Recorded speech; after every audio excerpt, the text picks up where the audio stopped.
just for the sketch. Just for the, because that's something.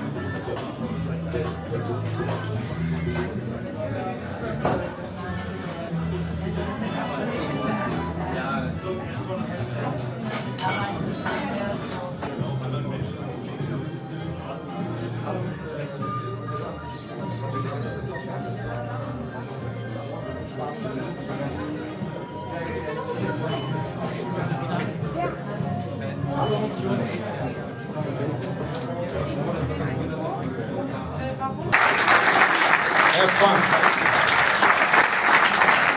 Thank you very much, Stefan, for your kind words. It's my great pleasure to be here as a host tonight. It's wonderful to see so many of you here at this event. A very special event, GothamChess Live. Please welcome the one and only Levy Rozman. Nice try. That's what you're doing. Hi, Fiona. You ready for some fun? I hope so. Tell me right off the bat, your first impressions of what you see. That's the best crowd I've ever had. So give yourself a round of applause. Already, I can tell we have a great night. So yeah, this is cool. You know, I've like done an event in a train station once, but I really like the comedy club atmosphere. It's like very close, pretty intimate, great drinks, apple juice for the kids. And you're dressed for the job. Absolutely. I mean, I figured they put me on a suit there, and well, I have to match. No, on a serious note, since you're all here, I was afraid that if I took a check bag with me to Germany, because I had to go through Frankfurt to here, that it would get lost. And I have to go to freestyle chess after this. I have to look kind of nice. So if I had no clothes, it would be a problem. So I wore a hoodie here and I packed a carry-on, and I have a very limited amount of nice clothes. So I have to, put them for the, the Magnus and Hikaru and Gukesh. Although maybe we will have no players. I mean, all the current events got stuff going on. So We'll find out about. Yeah, we'll find out in a few days. So.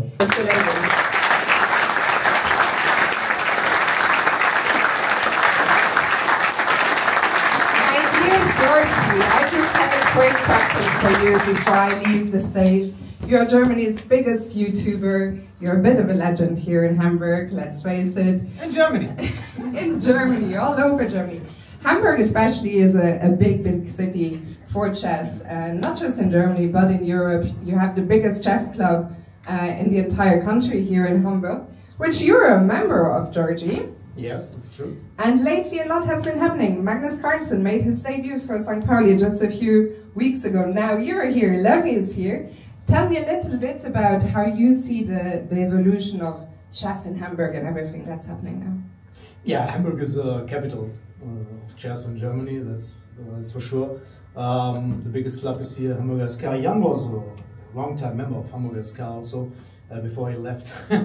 And sure, St. Pauli now is a big sponsor with Jan Büttner, who's sponsoring the Weissenhaus event. He's also sponsoring the team. Magnus Carlsen was here in St. Pauli, and okay, I wasn't there. I stayed at home because I wanted to make a video immediately after his game finished. My man, that's how you do it. That's how we do it. That's how we do it. We don't go anywhere. No. I didn't go to St. Pauli. I stayed at home, made the video, and zack. 80,000 clicks. Without, for you 80,000 is nothing, I know, but for me it's a lot. And it's actually much more impressive, like views over subscriber count, I have to tell you. It's a euro for you, it's like, yeah, it's amazing actually. But yeah, we need Magnus to play more games. Is the true.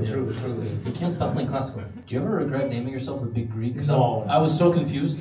Why? Because I thought you were Greek. I am Greek. It's clickbait. I mean, yeah, but you're German. You make videos in German. Your whole channel is clickbait. No, wait. I'm Greek. I know, but your channel isn't. So when I first saw the Big Greek, I was like, oh, it's a Greek YouTube channel. And I watched everything. I was like, oh, it's in German. I was very confused. I was disturbed, to the deep level. So I started doing it all to my audience, but every single video. Do you have any content in Greek? No. Is the Greek chess scene as big as the German one, or? No, of course not. It's very small. Very small. If I would do videos in Greek, nobody would watch them. I mean, it doesn't make sense. Maybe it's like no. My Greek is not that well. I was born here in Germany, so I learned, of course, Greek at my parents' house, but I never went to school, so it's like a level of a 13-year-old Greek, maybe. I don't know, but that's it. So German is my first language, of course. Shall we play? Let's do it. Let's do it. Okay, I guess we wait for the green light. After this, the show will absolutely have more problems. So stay tuned, and we'll figure it all out. We're good to start. We can start, yeah. Okay, let's try. Good game. Oh, hold on. This is a new unexpected. Yes, fantastic. Ready? Yes. Here we go. I always play e4.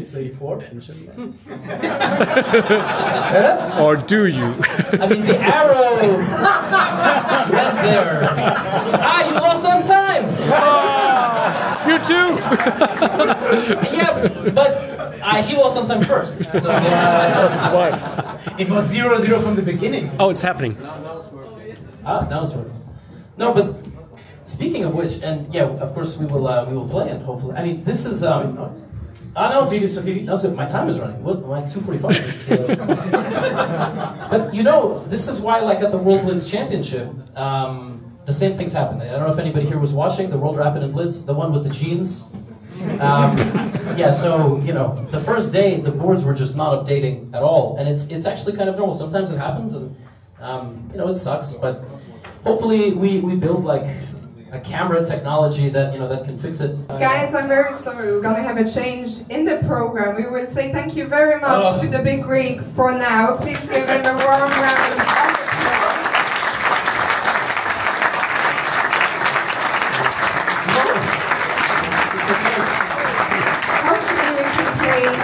Hopefully we can play later. We'll have to find out.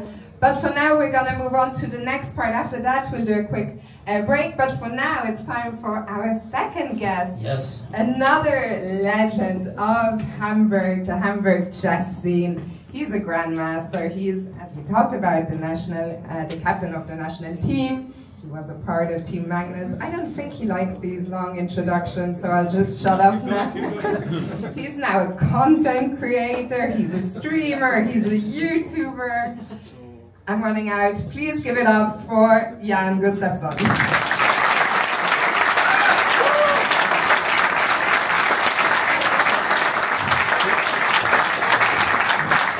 Jan, a quick question for you. I mentioned it. You've done so many things in the chess world. Recently, you've been streaming and YouTubing quite a lot. How do you enjoy that rather new part of your chess career? I'm not sure. I started during the pandemic because I don't have friends, so I thought I need someone to talk to from my basement. And I realized the pluses, like you don't need to leave the house, you don't need to wear proper pants. But other than that, I should focus on one thing, which I thought you were good at, but now you're branching out into wanting to become a grandmaster. Like, stick to the thing that works. That's what I'm doing wrong. So that's what you're doing well or wrong? Wrong. I do too many things. Oh, I see. But don't you have children? Are they not your friends? You said you have no friends. If you asked my kids, I'm not sure I agree with that statement. Oh, Fiona's Yeah, I just faded. No, I thought there was like more complicated. I mean, I was looking forward to like playing a game, and then Jan would like have some insight and so on. But I went to the bathroom. How did it end? I won. Yeah, no, it was a really tough game, but I had nothing for me. Speaking of competition, though, you recently playing some Bundesliga, and I won a game on Sunday.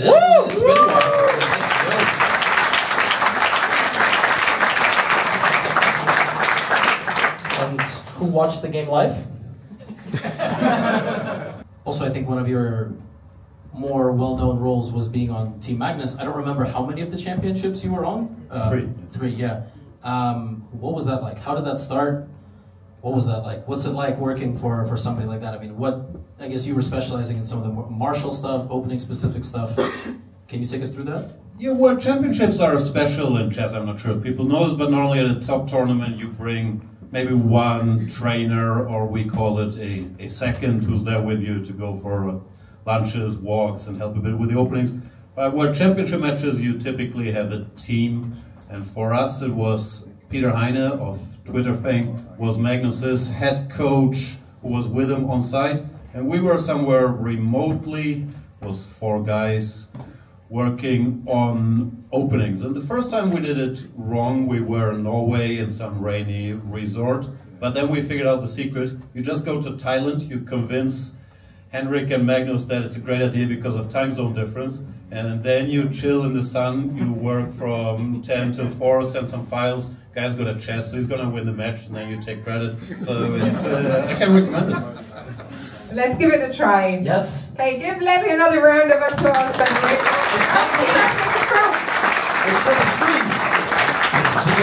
The round of applause is for the screen. I will make sure not to touch any of the wires. Yeah, it's taped and everything. I mean, I'm very nervous. Okay. We always do this by flipping. Okay, if I flip. Okay, thank you. Okay.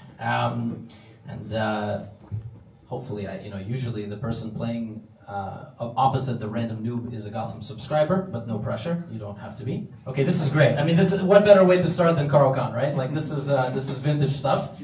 Oh, I will have to be intense about this game because this is a really good game. It's an exchange Caro-Kann with like all the right ideas. I mean, queen going out, attacking the pawn. Now, did our fabled protagonist protect it? Yes.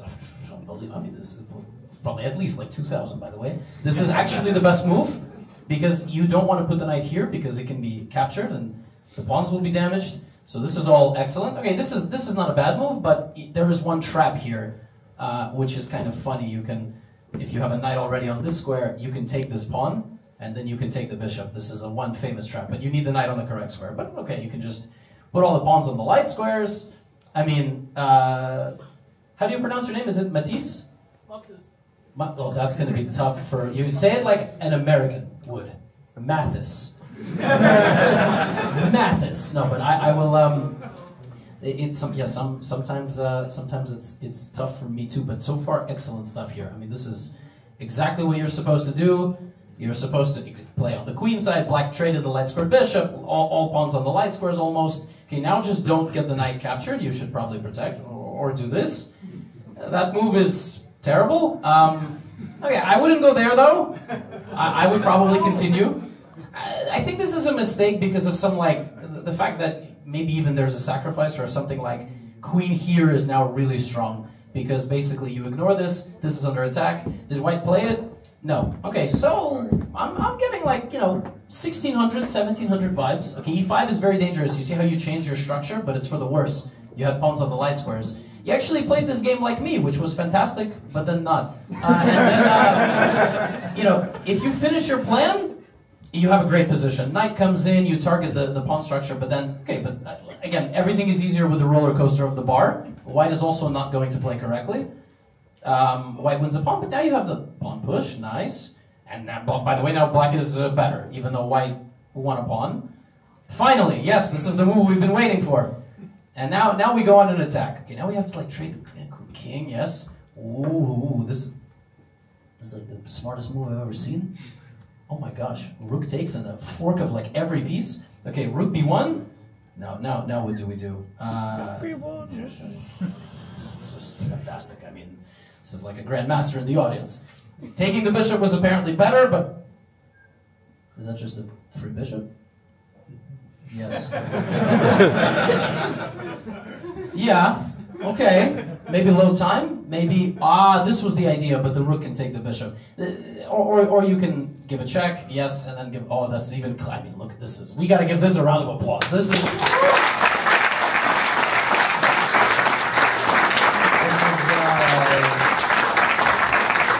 an amazing start. The next game better be the worst game I've ever seen because Gazdilo is rooted in terrible chess, but sometimes you get games like this,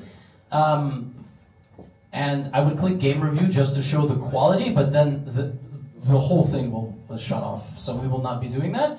I mean, fantastic understanding of the Caro-Kann. Okay, you chose the slightly wrong plan in the middle game, but this is chess, right? And you blundered, but then you fought back, and then you defended very well. Just on knight takes b2 alone, I want to probably say your rating is above 2,000. So I will probably say overall, this is a 2100 quality game. Sometimes I like to poll the audience. I feel like we've asked you to raise your hand so many times as we were killing time because the screen wasn't working. Who thinks this is above a 2000 rapid on chess.com? No. Okay. Okay, you disagree with me, it's okay. Who thinks like 1800? That's a solid one. Okay, below 1800? Don't let my tone of voice fool you, I could be completely mistaken. I mean, I below, wow. What is Matthias saying? Okay, I will say below 1800 as well. No, I'm sticking to my guess of, I think like truly 2100. Let's see, and hopefully this is the right game. Okay, 1973. So the 2000 crowd was right.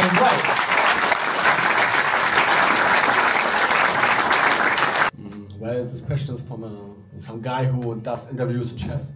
If you could pick any other sport where you would be really good besides chess, what would you choose? Probably. Well, it's actually kind of hard to say because I'm like number maybe 3000 in the world in chess. So I would love to say football. But actually, I mean, I would probably still earn more than chess players. But yeah, I mean, I would probably say football. I like it a lot. Maybe poker. Like, I don't know if you can count it as a sport, but yeah, poker players who are like international master level can make good money. Can also like lose all their money, of course. But it probably would be football. From a passion standpoint, maybe paddle.